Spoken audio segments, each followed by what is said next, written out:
maybe I'll try moving this in a little. So I never even had time to do a test fit on this outfit. This is the first time I've even put it on. So there's a couple little issues I have to fix. I'm gonna angle it down again. First of all, my petticoat is too long, so it's showing I've got to shorten my petticoat. Let's see, is that working? I made the hat just a short time ago. Can you see the hem of the skirt? I hope you can. I'm trying to fix it. I'll go lower still. Hey, Cindy. Hey, Jennifer. All right, so I think my whole life, I think you can see it all now. Okay, so I think my entire life I've wanted an outfit like this. The Gibson girl, turn of the century. To me, it is the most romantic of all historical fashions. And this just kind of came together on a whim. I didn't plan it at all. The skirt, I had bought this taffeta thinking it would make a pretty Regency dress. I've had it for probably 2 years, never used it, only had maybe 4 yards. So I was playing around and I decided just to make a early Edwardian circle skirt out of it. I had just enough to do the ruffle and a little piece to put a bow on the back of my hat. So I made the skirt first, and then I thought, okay, now what do I do? Oh, I had enough left to do the belt. So I made the corselet, and then I thought, okay, now I've got a skirt, I need something to wear with it. So I started looking for a blouse. So I made the blouse, which I just finished a couple hours ago. And then I had to have a hat. So I finished the hat maybe 1 hour ago. So this really, really came together. So those of you who know me know that I love to make dresses that are versatile, that are multiple pieces.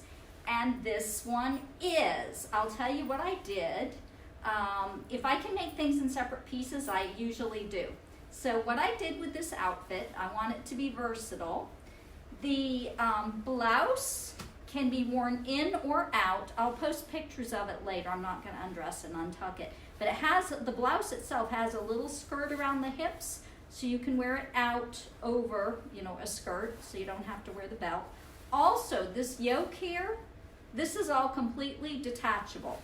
This yoke is a separate piece altogether. I just put hooks on the back of the neck, so this can come off. So this blouse can be worn by itself for a little bit sportier look, like under a jacket, one of those little Eton jackets, which I plan to make.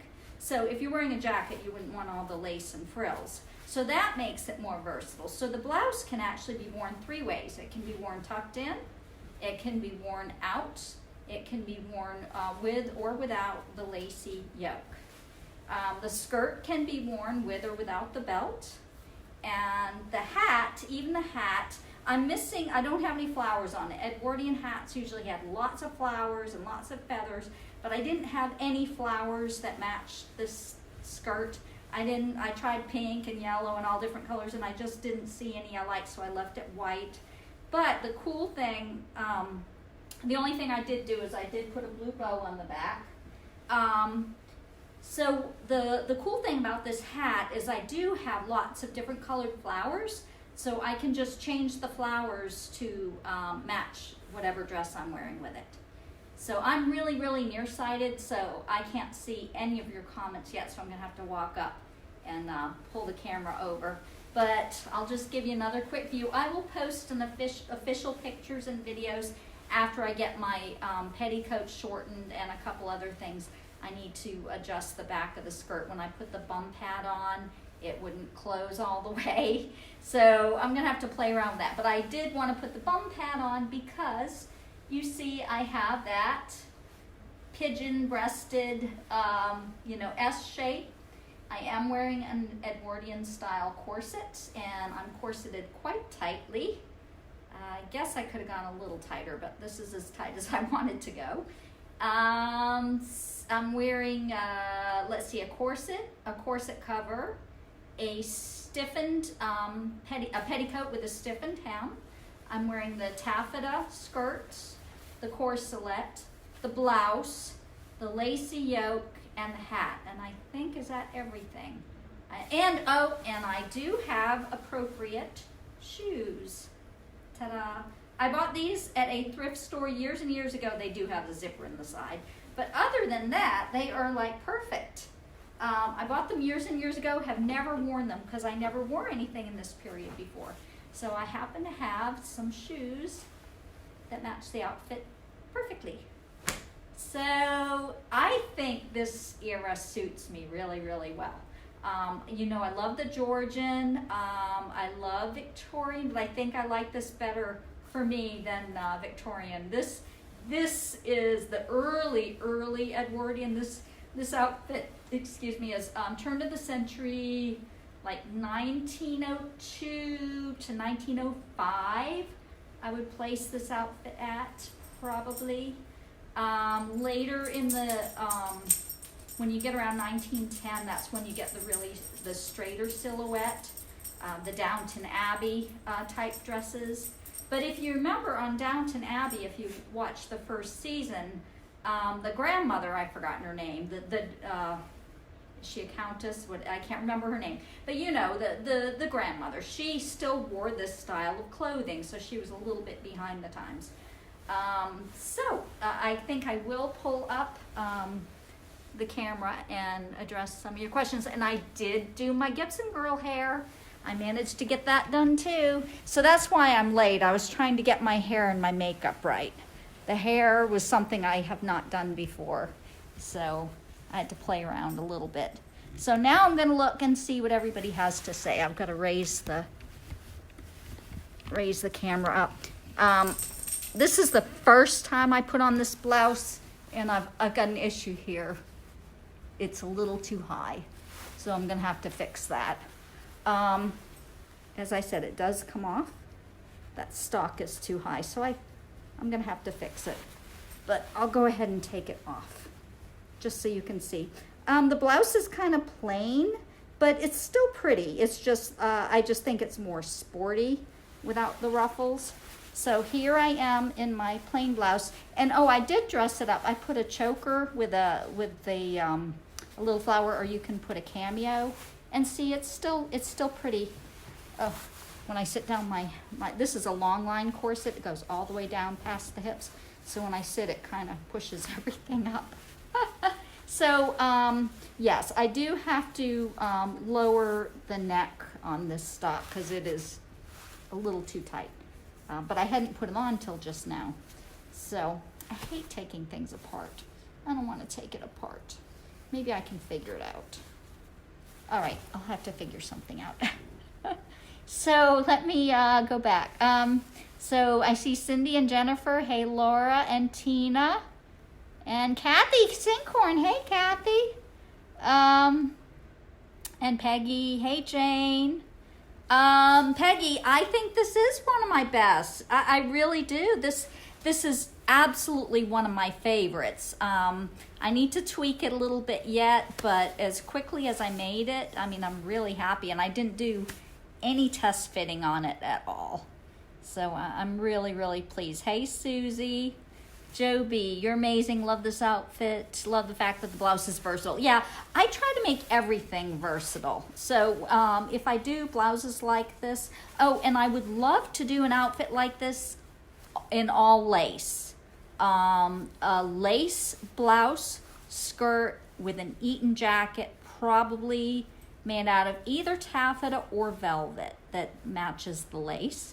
I'd like to do it in a colored lace, not a white necessarily. I could do white, but I have a bunch of colored lace, and I think it would be very, very fun and elegant.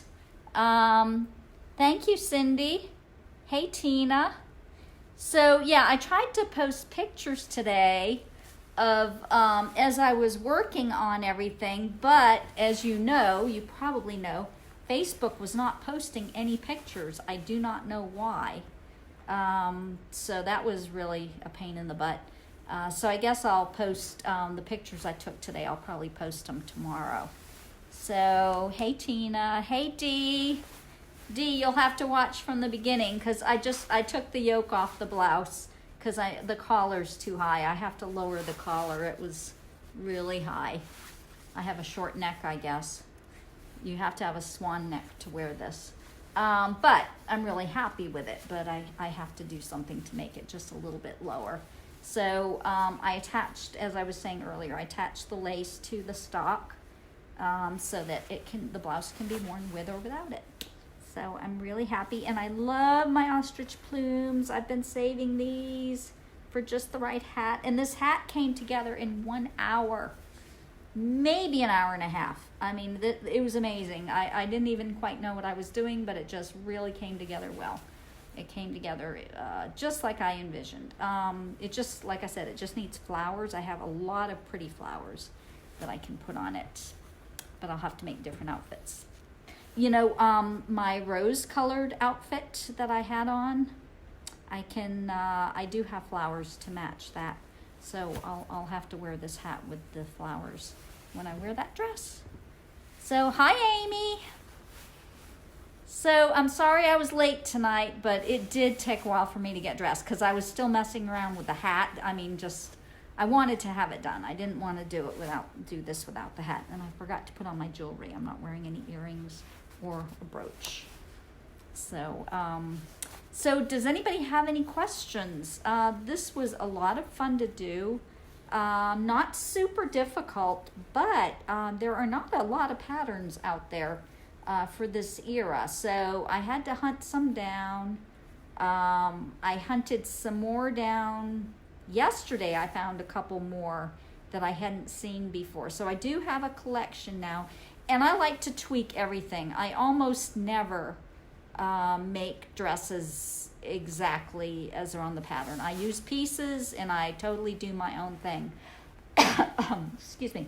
Now this blouse, I don't know if you noticed, this blouse is really interesting. I've never seen this style of sleeve before, but it's a really poofy sleeve in the back only.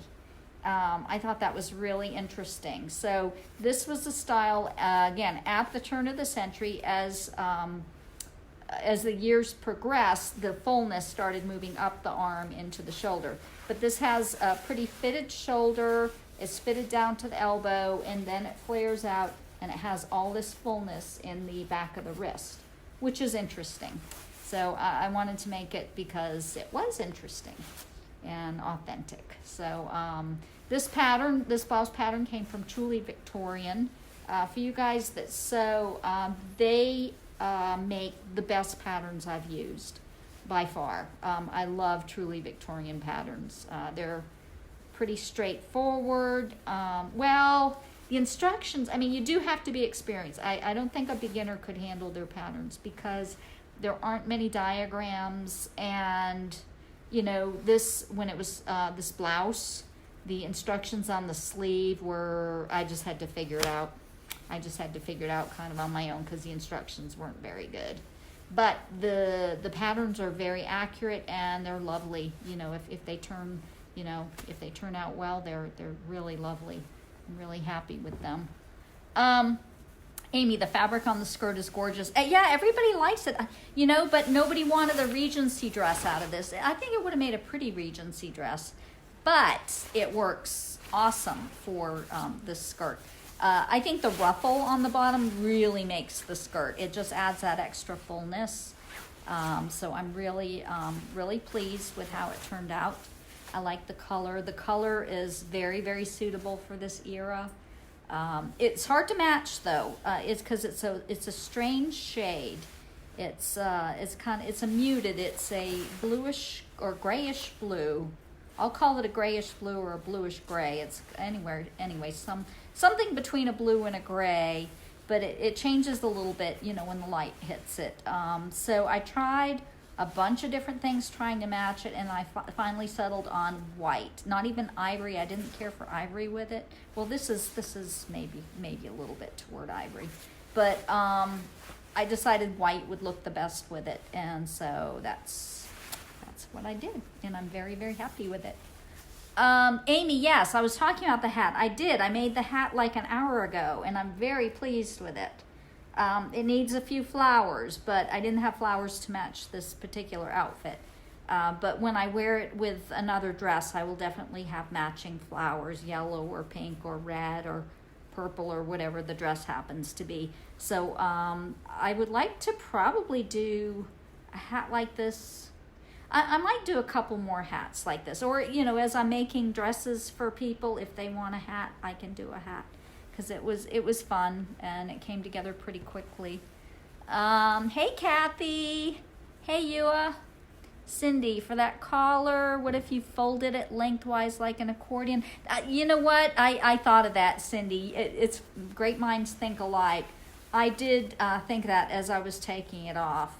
So maybe, you know, gather it a little bit. Yeah, I might try that, because it's definitely too high. And that wouldn't be too difficult. I just hate to take it apart again, but I can either gather it or, you know, cut it down. But I'll mess with it tomorrow probably. Hey Peggy. So this is my lovely Gibson girl outfit. I'm very, very happy with how it turned out. And I'm gonna have hubby take some pictures. We'll probably just take pictures in the front and side because of that little issue I told you about in the back. Probably it'll close if I take off the bum pad, but the bum pad is part of what gives it the right shape. So I'm gonna have to tweak it a little bit. And I have to shorten my petticoat because my petticoat's hanging out. I'll probably have to wait on the pictures because my petticoat is showing too, so I don't want that to show. I'm gonna have to shorten it a little bit. So I guess if nobody has any questions, oh, you could open a fashion museum, Cindy. Are you calling me an antique? All right, well, that would be fun. There's a lot of costumers that do museum work. They make things for museums, but I'm not there yet. I don't have the credentials. I just make pretty dresses and hats. So I love my hats. I have a huge hat collection, but I didn't have an Edwardian hat, so I had to make one. So here it is in all of its ginormous glory. This is my second biggest hat. My biggest hat is my navy blue, I call it my muffin hat, that I made for Colonial Williamsburg. That is a ginormous hat. So that's my biggest. This is my second biggest. Okay, well, I guess I will sign off now and I will post pictures. And thank you for joining me. Thank you for your patience. I'm sorry I was late tonight. I will chat with you again soon.